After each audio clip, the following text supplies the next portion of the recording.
যে আদালত এটা করবেন সে আদালতের on the face of it যদি মানুষের ভক্তি না থাকে, শ্রদ্ধা না থাকে, তাহলে সে আদালতের পক্ষেও বিচার করাটা খুব কঠিন হয়ে দাঁড়াবে। কাজেই আদালতকেও তেমনি ভাবে গঠন করার পেছনে যেটা আছে, আমরা হাইকোর্টে জাজ একখানে বসিয়ে দিলেই হাইকোর্ট হয়ে যায় না। This is not the constitutional scheme যে আমি হাইকোর্ট জাজকে একটা নিয়ে ট্রাইব্যুনালে বসিয়ে দিলাম এবং এটাকে আমি একটা হাইকোর্ট বানিয়ে নিলাম। দিস ইজ অ্যাবসলিউটলি রং। কারণ যে সিস্টেমটা আছে, সিস্টেমের মধ্যে চেকস অ্যান্ড ব্যালেন্স, দম নেবার একটা জায়গা রাখতে হয়। যেমন অনেক ক্ষেত্রে আমরা বলেছিলাম, যেটা জাজমেন্ট আমি লিখেছি, যে এরকম ভাবে বাড়ির কাছে কোর্ট নিয়ে যাওয়া খুব একটা শোভনীয় কাজ নয়। কারণ এখানে যে সাধারণ মানুষের যে অবস্থা রয়েছে, পাশাপাশি ঘরের থেকে বেরোনোর সময় একজন আরেকজনের কাঁধে ঠেস লাগাটাই স্বাভাবিক। সকালবেলা ঘরের দরজা খুললে পরে একজনের মুরগি আরেকজনের ঘরে ঢুকবে, তাতে যদি বাচ্চা একটা বাড়ি দেয়, মুরগির পা ভেঙে যায়, একটা ঝগড়া লাগবে। বাড়ির কাছে যদি কোর্ট থাকে, কিছু দালাল যদি থাকে, চট করে নিয়ে কোর্টে ঢুকিয়ে দেয়, তাহলে সমাজের শৃঙ্খলা থাকবে না। আর যদি একটু দূরে থাকে তাহলে দাঁড়ায় কি, যাবার পথে হয়তো তিনি রাগ করে বেরিয়েছেন, রোড সাহেবের ছেলে আমার মুরগির ঠ্যাং ভেঙেছে, আমি মামলা করতে যাব, হয়তো গিয়ে গাড়ি পেল না, রাস্তায় একজনের দেখা, সে বললো যে গরম হয়েছে কেন, এক কাপ চা খাও, একটা পান খাও, আচ্ছা দেখি বিচার করতে পারি কিনা। তার মধ্যে একটা সমঝোতা আসে। এই সমঝোতার জন্য, চেকস অ্যান্ড ব্যালেন্সের জন্য কতগুলো ধাপ মেনটেন করতে হয়। কথায় কথায় আমি একটা ট্রাইব্যুনাল করব, তার একটা অ্যাপিল দিয়ে দিব বিকজ অফ এ ভেরি নটি word has been added in Article 103, যে অ্যাপিলটা অন্য কোনো ল দিয়ে যাওয়া যাবে। এটা একটা নটি ওয়ার্ড, তাতে সিস্টেমটা ঠিক রাখে না। কারণ এই জন্যে আজকের সুপিরিয়র কোর্টকে মেনটেন করতে হলে পরে যে জিনিসগুলো দরকার, সেই জিনিসগুলো মনে রেখে আইনগুলো করতে হবে।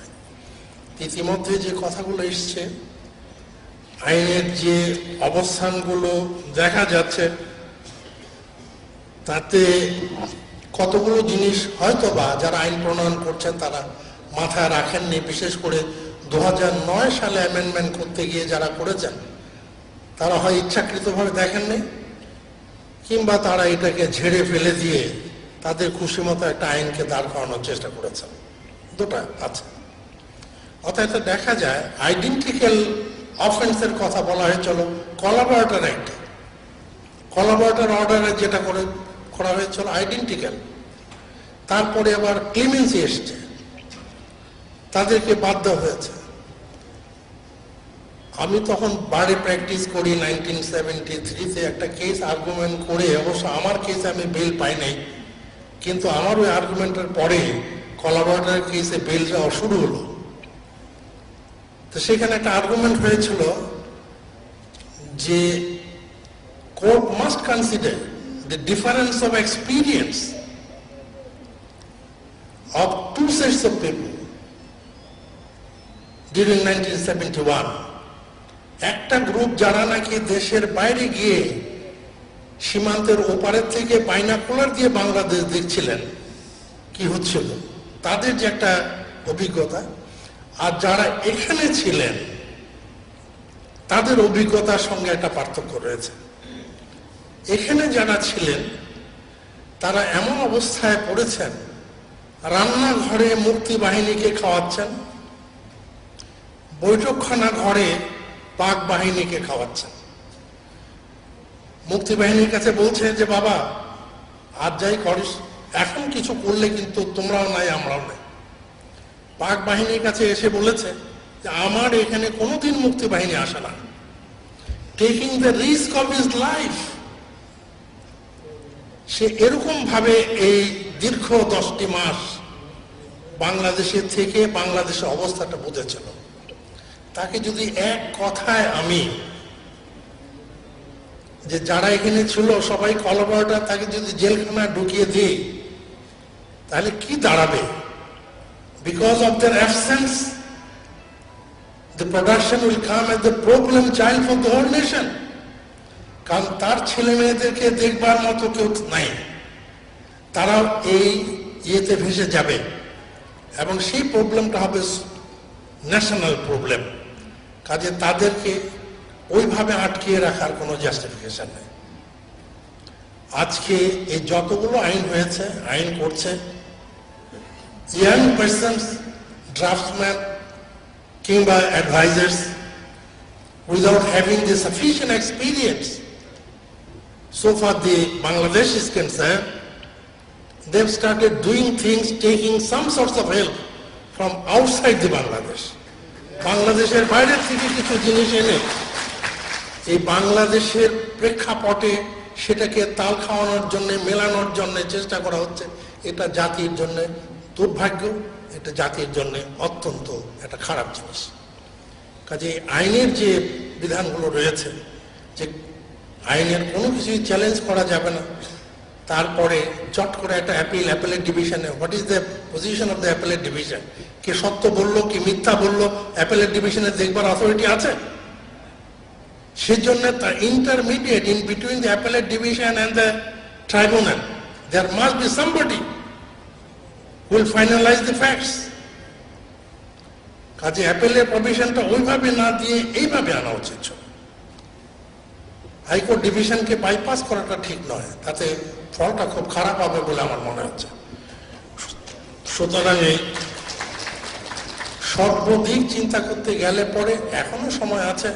হ্যাঁ, অন্যায় যদি কেউ করে থাকে, আমার বোন কিংবা আমার ভাই কিংবা আমার মাকে যদি কেউ হত্যা করে থাকে, কিয়ামত পর্যন্ত আমার অধিকার আছে বিচার চাবার।